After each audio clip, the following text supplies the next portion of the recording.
Hello, my name is Max, and today I'll be providing you with a short, simple English lesson on what nouns, verbs, and adjectives are. So, to start off, what are nouns? Well, nouns are just any word that is used to identify either a person, place, or thing. So, an example of a noun could be your mother, which is describing a person, a dog, which is describing a thing, or Japan, which is describing a place. Next up, what's a verb? Well, a verb is just any word that is used to describe an action. So examples could be running, jumping, or playing. Those are all examples of verbs. And finally, what's an adjective? Well, an adjective is just any word that is describing a noun, so a particular quality of a noun. So an example of an adjective could be small, which could be describing, let's say, a dog. So like the small dog. Another example could be smart, like your sister is smart. And smart would be describing a particular quality in your sister.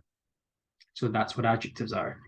So now let's move on to an actual sentence and see if we can identify where the nouns, verbs, and adjectives are. So in the sentence, the small cat is playing with the ball. Where would the noun or nouns be?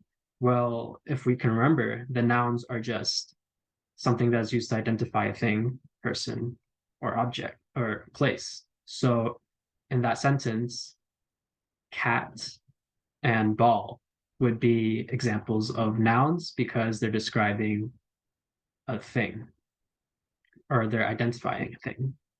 And where would the verbs be? Well, what is the cat doing? The cat is playing. The cat is playing with the ball. So playing would be the verb in that sentence.